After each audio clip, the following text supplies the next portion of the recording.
Krishna. Worship, not exactly worship, but you must render devotional service to the Supreme. And different people render different services in different ways. You find if you go to the 12th chapter, we find that Krishna gives different options. If you can't put your mind intelligence in me, you engage in bhakti yoga. If you can't engage in bhakti yoga, work for me. If you can't work for me, give the results of your work to me. And it is, in the end, it says, even if you can't give the results of work to me, then try to know me through help of knowledge from other people.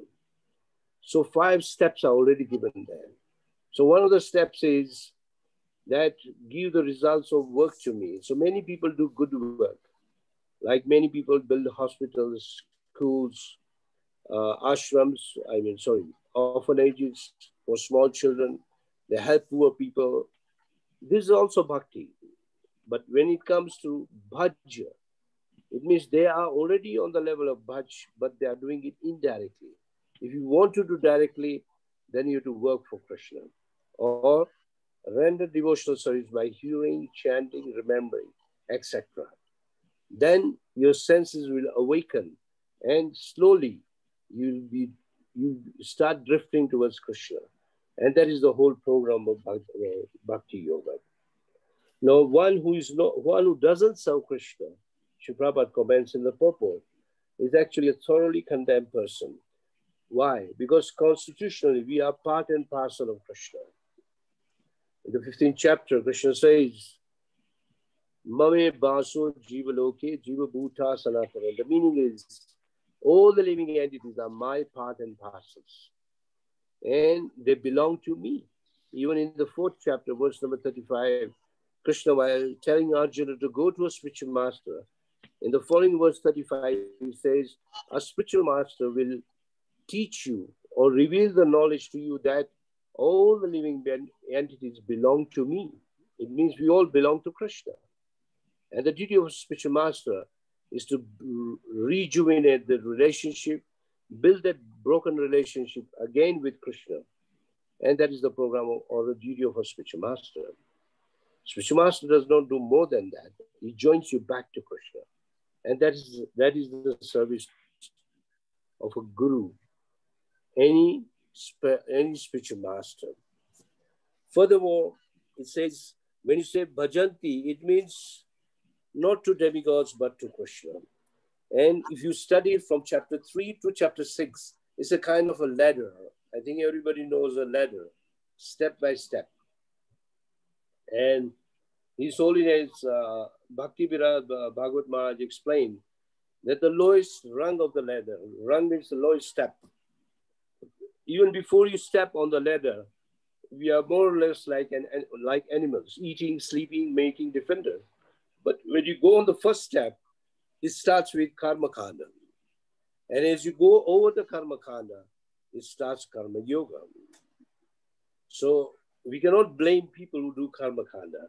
It is a way to attract people to religion and to keep them at least dharmic, religious minded, have respect for God, even if not for God, for demigods. But somewhere they have to have faith in something. So that is the meaning of karma kanda. But when you enter karma yoga, then karma yoga means it's meant to connect you to Krishna by serving. Karma yoga is defined nicely in the 3rd chapter, but practically it is explained in the 9th chapter. Krishna tells Arjuna, whatever you eat, whatever you give away, whatever you offer, anything you do it as an offering to me. That is called karma yoga. And we, all of us, including myself, we all start with karma yoga. For example, like I recall in my first days, in the beginning days, when I was in ISKCON, and I was told that don't eat anything because it's not been offered to Krishna. So you find that when we want to eat something, we cook for Krishna in a nice way, in a pure way, and then offer it to Krishna. That is called offering to Krishna. When you want to give charity towards Krishna. When you want to serve, you serve devotees of Krishna. This is starting karma yoga. And as the karma yoga goes further, then what happens? You'll find that As karma yoga increases, two things increase. Your knowledge will increase, your renunciation will increase automatically. And that stage when you reach, then that is called Jnana Yoga, as Sri Prabhupada explains here. And in Jnana Yoga means when you're still not fixed in Krishna consciousness, you are still not knowing much about Krishna, but you have faith in Krishna. So in Jnana Yoga, more or less a person tries to meditate on Krishna, and he can do it even on the super soul, the Lord in the heart. And one who can meditate on the super soul is called Ashtanga Yoga. And that was the subject matter of the sixth chapter. Whole sixth chapter is meant to teach you Ashtanga Yoga. And as we come final, this is the final verse of the sixth chapter, we realize that actually even Ashtanga Yoga is meant to bring you to Bhakti Yoga. Bhakti Yoga means loving devotional attitude. Anyone who is established with such an attitude is called a Bhakti Yogi. It means you are serving Krishna with a lot of love and affection. So performer of Bhakti Yoga means he has performed all the yogas. Now, when you're talking of the ladder, we went to Karma Yoga. After we go further up, then there is a tendency to have some gain. Like we say that I must get some profit. And there is some fruitive activity from fruitive desire that at least must be happy, my family must be happy, my job must be, I must earn well, and then at least I should be well off in my world. So there is a tendency towards fruitive activity. And that is called Karma Mishra Bhakti. And as you go a little further, when you clear up that one, you realize that actually the whole Bhakti means to please Krishna, not yourself. It means not your senses. So as you go towards Jnana Yoga, there's still a tendency to think that God is impersonal. You might think God is not there. God is there, but he cannot be a person.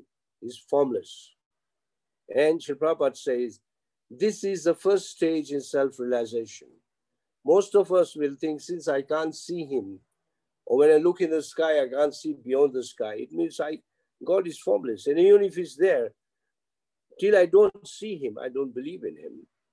So this is a tendency of Jnana Yoga, or a mental speculation. As soon as that gets over, by regular hearing Bhagavad Gita, and especially Srimad Bhagavatam, the personal form of Krishna becomes revealed to you and becomes established in your heart. And you can actually feel the presence of Krishna. And this is how real bhakti begins. So let's go back. So he says, better than animal life, of eating, sleeping better, mating, defending, is karma kanda. Karma kanda means ritualistic activities. Better than karma kanda is karma yoga. And still higher than karma yoga is karma mishra bhakti. There is a contamination of gain. It's called karma mishra bhakti, mixture. Just like, what do you call it? Sometimes you may be given a fruit juice, and if there is too much water in it, you may not get the taste of the fruit. You feel the watery taste. It means too much water has been added. And a Jnana Yoga means another kind of a mixture, and it's still the love is not very pure. There is still your mind is hovering. You're not fixed upon Krishna. That is called Jnana Yoga. So that's called Jnana Mishra Yoga. And then as you supersede that one, comes the real Bhakti Yoga. And what is Bhakti Yoga? That is the main meaning of this was Yoginam ape sarvesham mat gatendriya atmanam. Mat gatendriya means if you can meditate upon me, that is a highest yoga. Means if you can see the forms, Sri Prabhupada has given a very good description of Krishna in the purport, in the whole paragraph. I think it's the paragraph number 1, 2, third paragraph. It says, it is by great fortune an ideal yogi can concentrate his attention to Krishna, who is called Shyama Sundar. Shyama means bluish, blackish blue.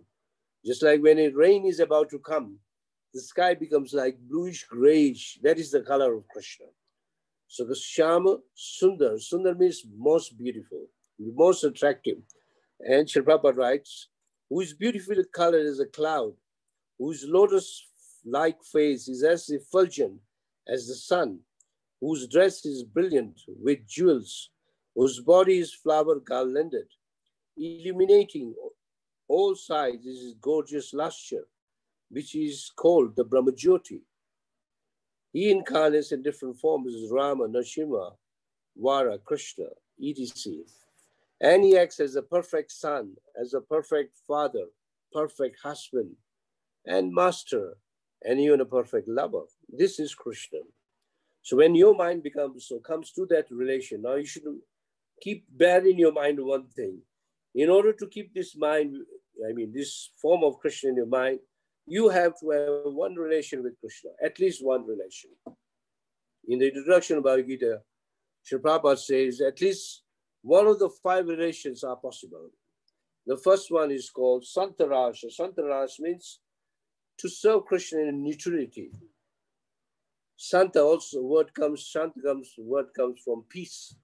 When your mind becomes peaceful, then the service begins, not otherwise. If your mind is always not peaceful, at least while serving, then there's no question of performing service to Krishna. While serving, your mind has to be Shanta. From the word Shanta comes Shanta Rasa. As you go develop a little further comes the Dasya Rasa. You become the servant of Krishna. Oh, I want to serve Krishna. This is called Dasya Rasa. And you go a little further, you become friends with Krishna. This is called Sakhya Rasa. Sakhya means friendship, like Arjun. And in the servitor is Hanumanji. And you still go further. You can actually make Krishna your own son, which needs a lot of purity and a lot of strong faith. Then you can make Krishna your son, like Yashoda and Nand Maharaj, or Devaki Vasudeva, or even Dashrath and Kaushalya. These are the parents of the Supreme Personality of Godhead. So you can have Krishna as your son, acceptable. Now you'll not find any God in the entire planet or entire creation who is ready to become your son other than Krishna. Or no one can become even your husband other than Krishna. Very strange. There's no God you can say, okay, I want to become your husband. For example, you go to the temple of Lord Ramachandra and you pray to Lord Ramachandra, please, a lady will say that I will not marry anyone, I just want to marry you. Ramachandra says, I'm sorry, I'm already a married man. But if same lady goes to Krishna, I want to marry you, Krishna will agree. Krishna won't say no. That's why Krishna is very much attracted to anyone who shows love. So the whole basis of devotional service is love. And that's where the love with service, that is called bhajante. This purport began with the word bhajante. So make this word very clear with you. That bhajante means to render loving devotional service to Krishna. In the beginning, they may not be love, but as the faith increases, then the love increases. In one lecture, Srila Prabhupada explains that if you want to learn how to love Krishna, then learn from the gopis. The gopis are the servitors of Krishna. And the gopis knew no one other than Krishna. So much engaged in loving service of Krishna. These are the gopis. And gopis could not forget Krishna. Srila Prabhupada explains in that lecture that the yogis and the sages try so hard to get a glimpse of Krishna or love of Krishna, or to put Krishna in their heart. It's very, very difficult. But on the other hand, if the gopis want to remove Krishna from the heart, it is impossible. So you can compare how much love they have. If they want to forget Krishna even for 1 second, the gopis cannot forget. This is such a high position of the gopis or the damsels of Vrindavan. Very highly elevated devotees. So it's not easy to attain the loving devotional service, but it is not impossible. It is possible. We have to render service with a very honest heart. In today's Srimad Bhagavatam class in the morning, at least 3 points were explained. While rendering service, you have to be truthful or honest. Number two, you have to be very sincere, and you have to have a lot of love and respect for Krishna. Then this loving devotional service can take place, not otherwise. If you are a cripple-minded or a crooked-minded, a narrow-minded person, bhakti is not meant for you. For bhakti, you have to be minimum a Brahmin. What does the Brahmin mean? Brahmin means a broad-minded man. And the opposite of the word Brahmin is called Kirpan. Kirpan means a narrow-minded person. So bhakti is not for Kirpan. Bhakti is for a Brahmin. And here Brahmin means Vaishnava, pure devotee of, to become a devotee of Krishna. Now, as you go further, Srila Prabhupada quotes a very famous verse, which he quotes in many, many of his lectures. Yasya deve para bhakti, yatha deve tatha guru, tasaite kathite hi artha prakashante mahatvana.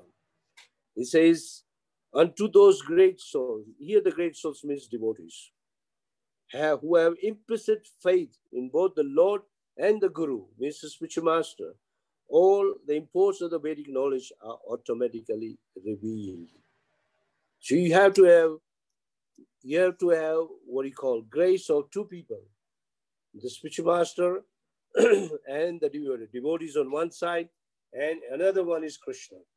Chaitanya Mahaprabhu says, Guru Krishna prasade paye bhakti lata bij. If you want the seed of bhakti in your heart, then you have to immerse your two different people, the Guru and the Vaishnavas and Krishna. When you get mercy from two sides, then this loving devotional service is possible. Otherwise, it is not possible. And that is why throughout our Vedic scriptures, you read any Vedic scripture, they will tell you the same thing. Render service to Mahatmas. Mahatma means great devotees. By rendering service to great devotees, then Krishna will reveal himself. It's not easy. Don't take bhakti to be so easy. It looks very easy. Because if you see someone chanting Hare Krishna, then you think, oh, if he can chant, even I can chant. Well, that is the beginning. But in which mood is he chanting, on which meditation, which level is he chanting, is very difficult to judge.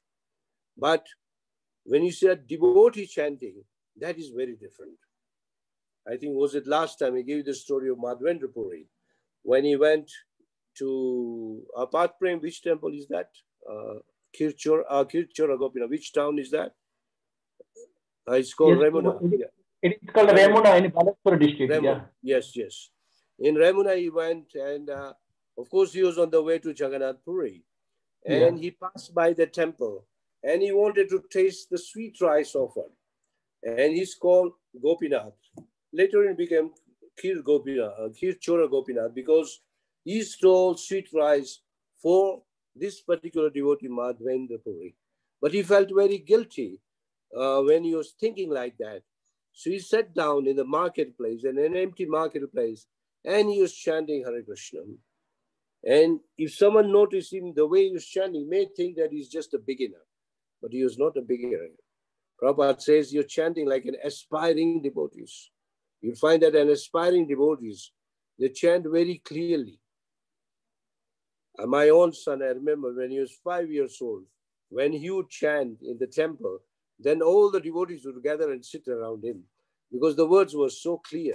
Hare Krishna, Krishna Krishna, Hare Hare, Hare Rama, Rama Rama, Hare Hare. I remember in those days, Mataji Matsiganga was there, and she told me your son is chanting very nicely. So this is aspiring, a beginning. And Madhavendra Puri was also chanting in a similar way. But Srila Prabhupada explains his chanting is not like our chanting. Their chanting means completely connected to Krishna, mature, completely mature in their love and devotion. So this is called beginning of devotional service.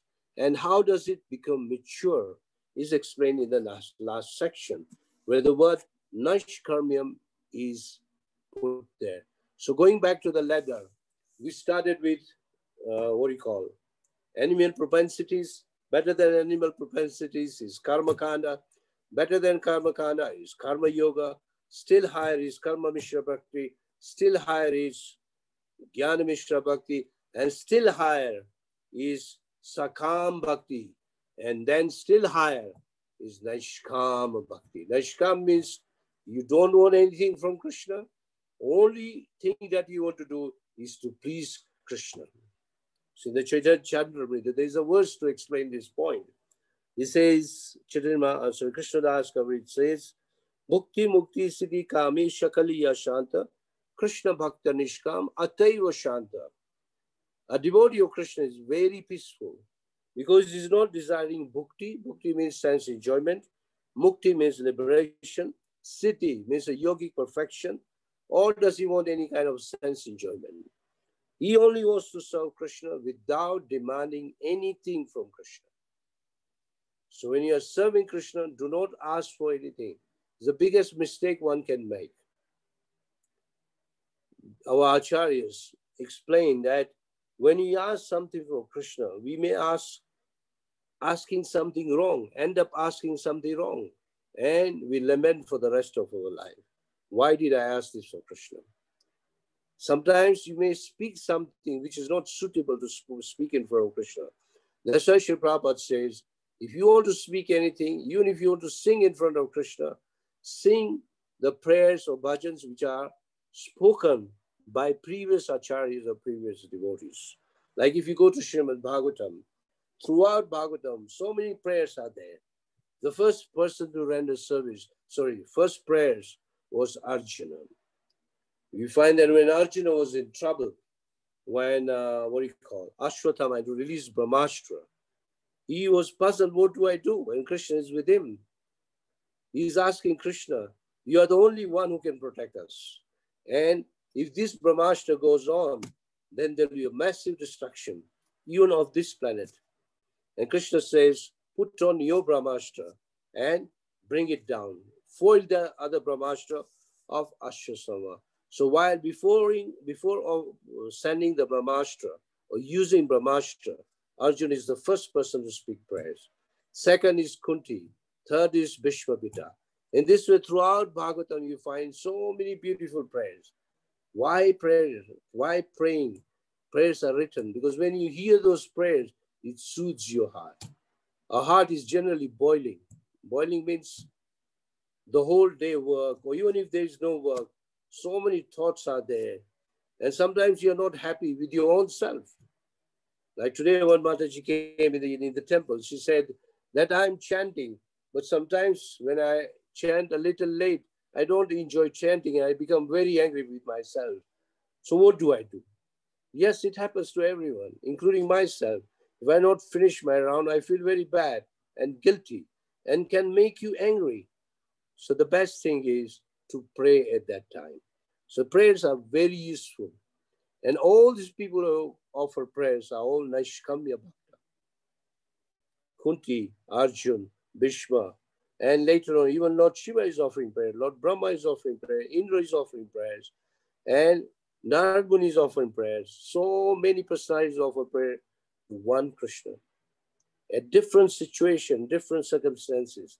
And the meaning of all these prayers is to fix the mind of Krishna.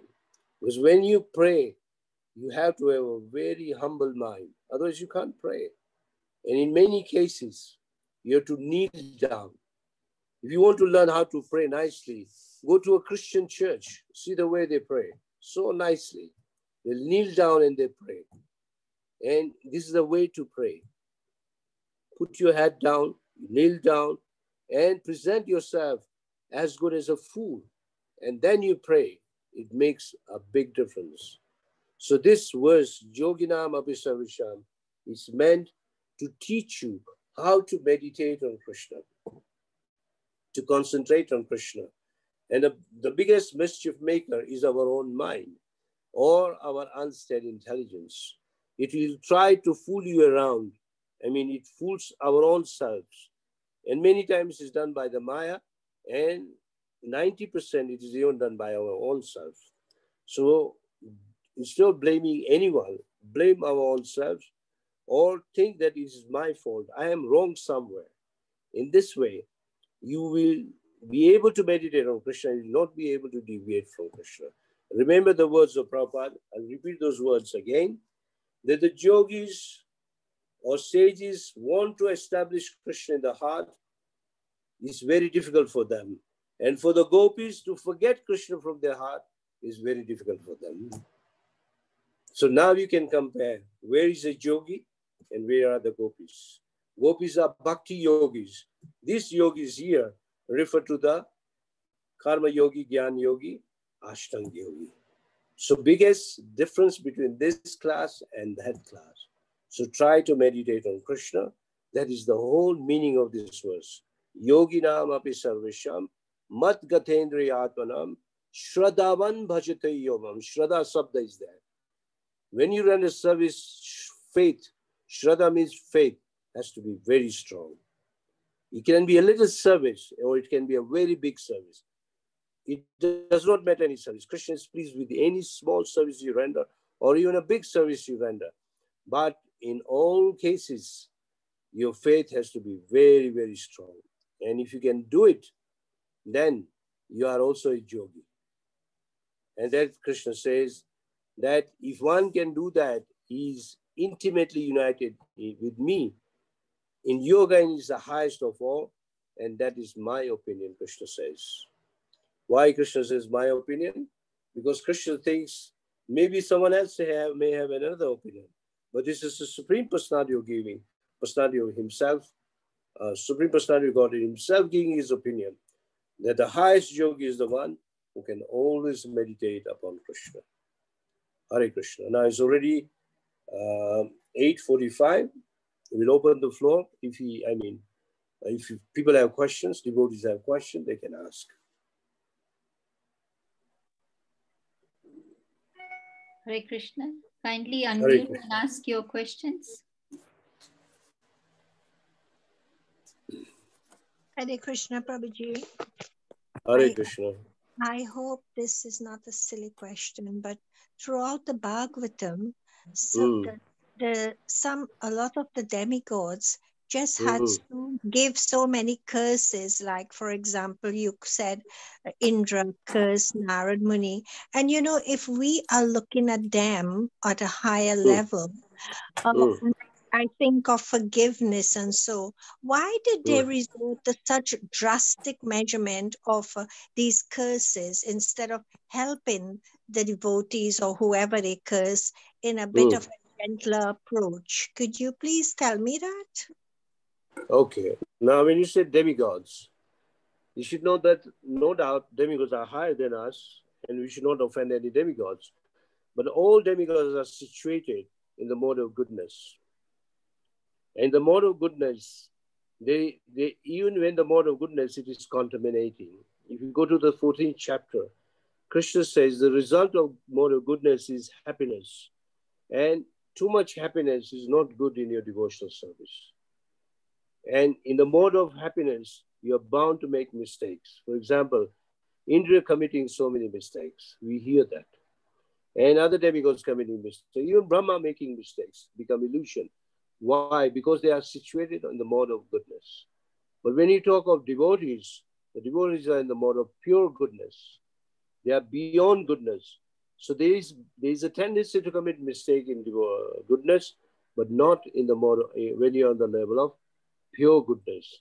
And when you speak of curses, yes, because you're contaminated by Maya, anything can come out of your mouth. You can't blame them. That's why Krishna says, rise beyond these three modes. Don't stay in the mode of ignorance. As it ignorance is bad. Because in ignorance, you're going to sleep and dream and lazy. Mode of passion, you're going to work very hard. In the end, you're never happy. Mode of goodness will make you happy, no doubt. Your senses are full of knowledge. But when the happiness increases, your devotion can go down. So none of the modes are good. Of course, mode of goodness is better than the mode of passion or ignorance. So minimum mode we should stay in is the mode of goodness. For example, in the society, the Brahmins are generally considered to be in the mode of goodness. But a Brahmin even cannot know Krishna till same Brahmin becomes a Vaishnava or a devotee of Vishnu. Then he can know Krishna and then he can render service to Krishna. I hope that explanation is okay.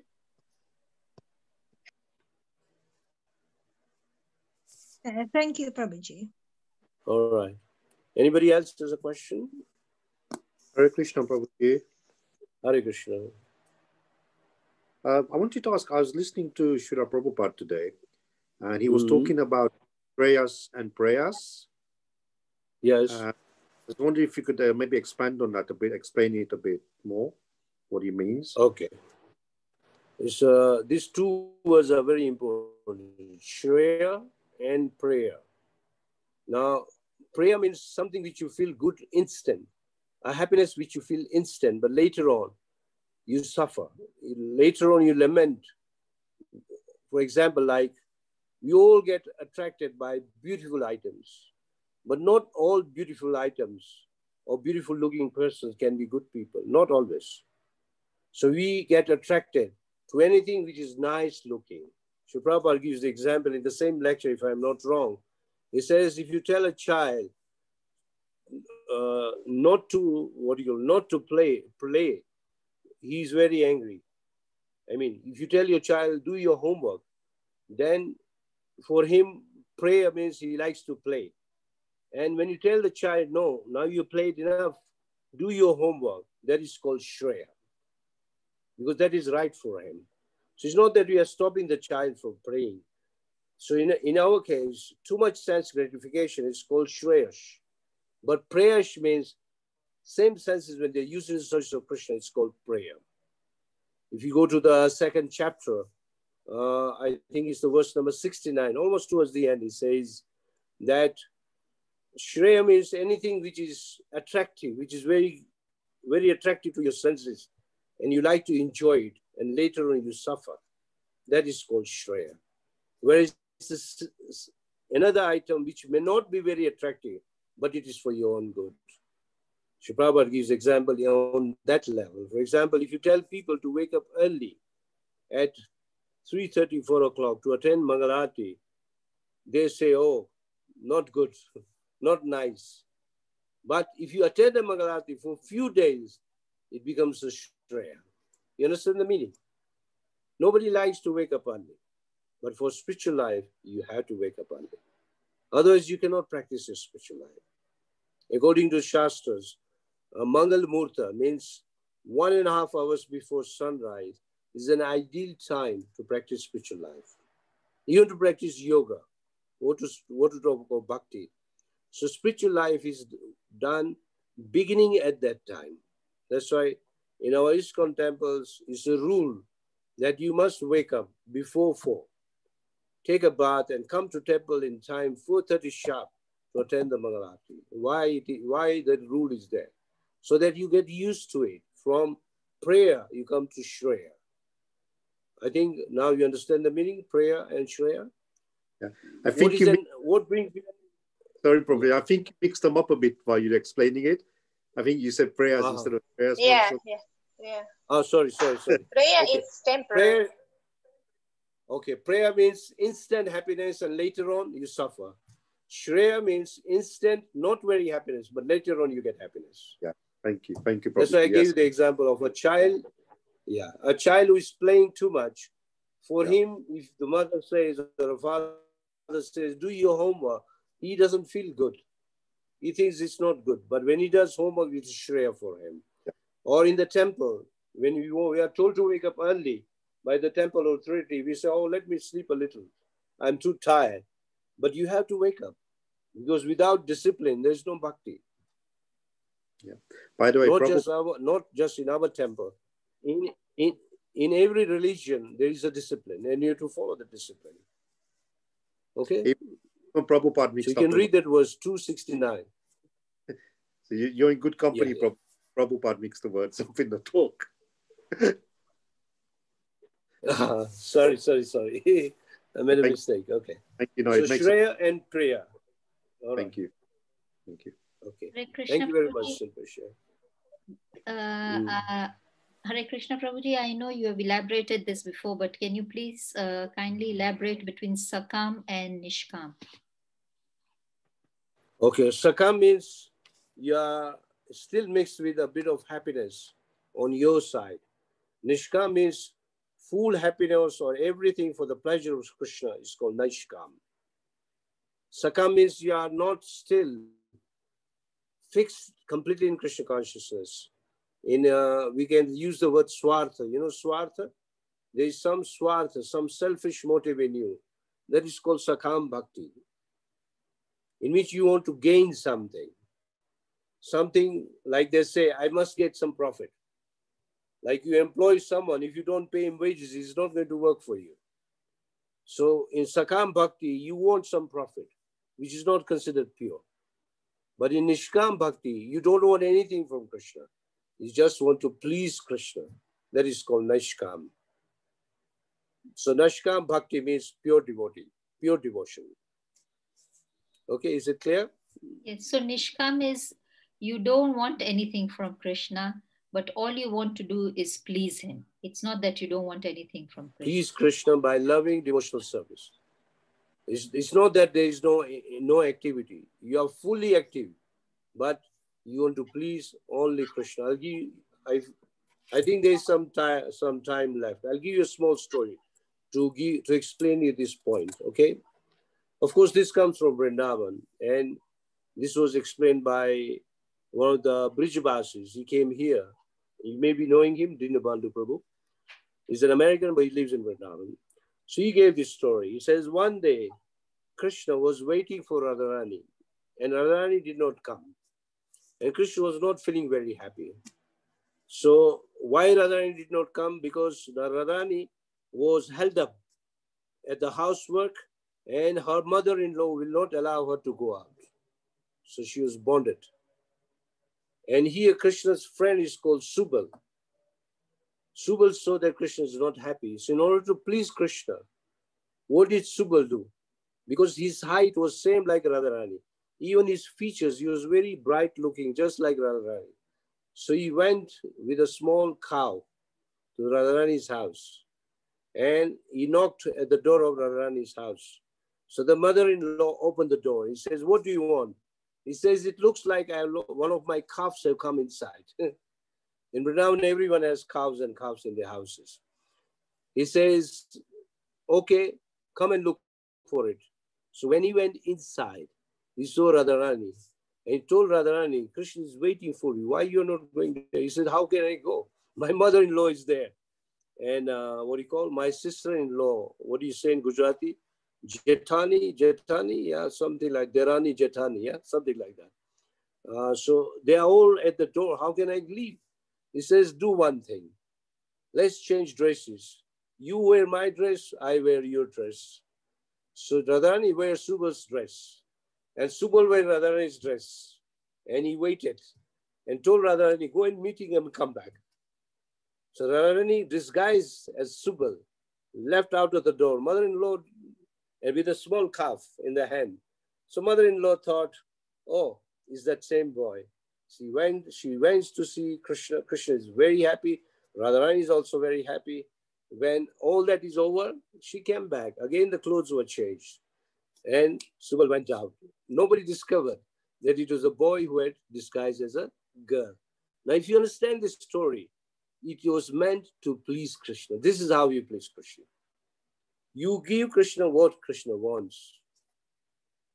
That is the bottom line. If you can please Krishna, then that is a very high, what you call, pure loving devotional service. Like the entire Bhagavad Gita, if you see Bhagavad Gita, the cover of Bhagavad Gita, this Bhagavad Gita, if you see, Arjuna is fighting, but not for himself. He is fighting to please Krishna. Formerly, he wanted to fight for his own pleasure. But after hearing Bhagavad Gita, he fought for the pleasure of Krishna. This is called pleasing Krishna. Is it clear, the point? So whatever you do, all the instructions are there. How to please Krishna.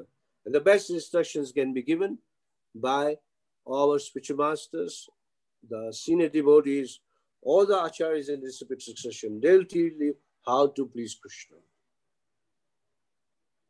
Is it okay? So in the story of Radharani and Subha that you just narrated now, the Subha can be in the form of Guru, like Guru instructed. When you need to, when you want to go and meet Krishna, you always need a Guru. to show you the Yeah, path. means you already had the knowledge of the Guru, that what will please the Guru is if I can please Krishna. Krishna himself is the Guru, is the Jagat Guru. So Krishna wanted that I want to see Radharani, and Radharani wanted to see Krishna. There was like, what do you call? They were both unhappy because they had not seen each other. And that's why Subal played that role. And he brought Radharani and he stayed there. And he also exchanged. So you can hear this story from any Brijbasi or even from our devotees. They'll say, yes, it is true. It is explained nicely in the scriptures. Okay? Hare Krishna, is there any other question? We can take one more question. I know it is already 8 o'clock. I mean 9 o'clock.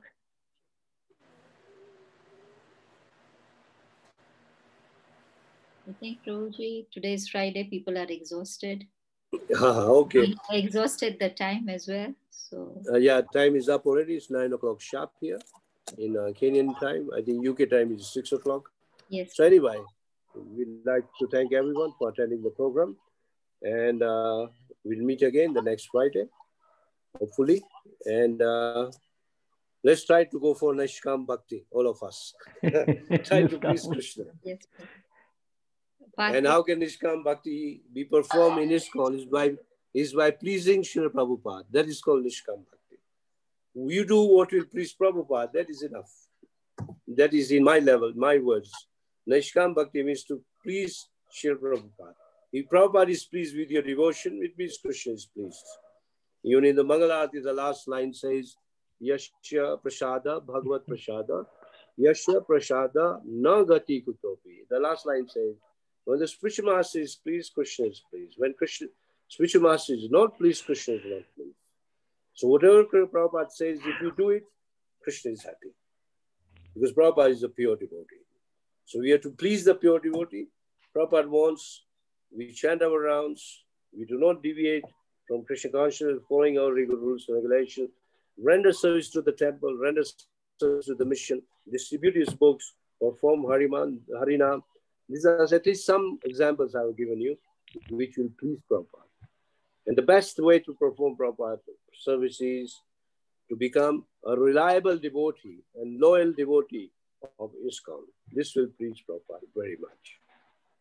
Yes? Hare Krishna, Krishna Krishna, Hare Hare, Hare Rama, Hare Rama, Hare Rama, Rama Rama, Rama Hare Rama, Hare Hare. Hare Krishna. Hare Krishna. Thank you very much, Prabhuji, for your wonderful class. Thank It's you very really much. very wonderful. Sorry. Yes, Prabhuji. No, Prabhu, it's okay. Sorry to Yes, interrupt. Prabhu. We have one devotee from England. Yes, Will be joining us. He is joined today. His name is Silpesh Chato Kritika Mataji. You can just welcome him. He'll be joining us, and he's our Krishna devotee. He chants Hare Krishna and very much faithful to Krishna.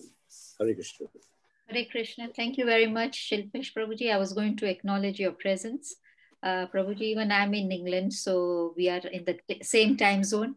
We meet every day at 5 o'clock UK time on this group, and we do one text every day. Even Avinash Prabhuji is from London, Vishaka Mataji is from London, Premila Mataji is from London. From Eldoret, we have moved to London now, Prabhuji. Okay. All right. Well, do you have a WhatsApp group you can add me to? Yes, Prabhu, if you gave me your number, then I can add you on. Rukma Prabhuji, can you forward my details? Yes, sure. I'll forward it to what do you call Path Prabhu. I will share it with, I've got the number for Silpesh Prabhu, so I can share it with Kritika Mataji. Oh, okay. That's wonderful. That's wonderful. Yes, Avnish Prabhu joins us on Saturdays. It's a very informal group. We discuss among ourselves, and I hope you enjoy it. We are all aspiring devotees. We are in the KG stage. So I hope you don't mind that, because sometimes we come out with very silly questions. Good. No, I love it. No, it is a silly question. Those silly questions actually make the mind more softer and broader. I wouldn't call it a silly question. You may call it a silly question, but it is a sign of intelligence. Only intelligent people ask questions, let me tell you. Don't feel bad if you're not asking questions. But you should always ask questions. Others learn It may be a foolish question, we can say, but people can learn. All right. Okay. Hare Krishna. Hare Srila Krishna. Prabhupada ki jai. Ki jai. Bhagavad Gita ki jai. Jai. Okay. So please chant Vancha Kalpatarubhesya Kripa Sindhubhya Sindhubhya cha patitanam Pavanebhyo Vaishnavebhyo Vaishnavebhyo namo namaha. Srila Prabhupada ki jai. Jai. Shilpesh Prabhuji, it's the same link every day. Every day it's the same link, same time, except on Thursdays. But I'll send you the link on Thursday on Wednesday. And once you are in the group. Does Rukma Prabhuji only come on Fridays though? Yes, Rukma Prabhuji comes on Friday. On Sunday we have Shyamanand Krishna Das Prabhuji from ISKCON Cape Town. Okay. So, and then the rest of the week we have discussions which we enjoy. We read and discuss, and Path Prabhuji is our mentor. We always have a mentor who guides us. And sometimes Prabhuji Thank you, Prabhuji, for your joining in your group. We are welcome, most welcome all the time. We are so grateful. Hare Krishna. Whereabouts are you at, Prabhuji? We are in Eldoret. He is in Eldoret. Are you in Eldoret? Okay. Yeah. So, but now with Zoom, it doesn't matter wherever you are. You get connected. So exactly. This is a very good platform. Yeah. Path Prabhuji, did you know Dulab Maharaj from Eldoret? Durlab Maharaj, where is he, Prabhuji? The Gettier family? Yes, is he in Leicester now, Prabhu? Oh. Durlab Maharaj is in Leicester at the moment? No, he passed away. He passed away. But I knew him from Eldoret. So, Durlab Maharaj was at the temple. That was ages ago, before you came to Eldoret. Oh, Eldoret. Oh, right. He has just come to Eldoret 2-3 years ago. Yeah, 2-3 years. So he would not know Durlab Maharaj, who was at the Sanatan Mandir. I've been in Eldoret for a long time. That's right. Are you in Eldoret, Prabhu? Are you from Eldoret originally? No, I'm Nairobi. I was born in Nairobi, but I've been in London my whole life. Okay. Welcome to the group. I hope you enjoyed our association. Okay, is there any mentor for tomorrow, Saturday? No, we don't have a mentor. It's same time, 8 o'clock. 8 o'clock. Okay, I will try if it is possible. To Pran Hari Prabhuji, we are missing his association. Maybe he's busy somewhere. Okay. We'll see. If you can tell him, we are because usually on Thursdays he comes and I miss him. But these Thursdays I'm joining and he's not even there. So kindly, if you can ask him okay.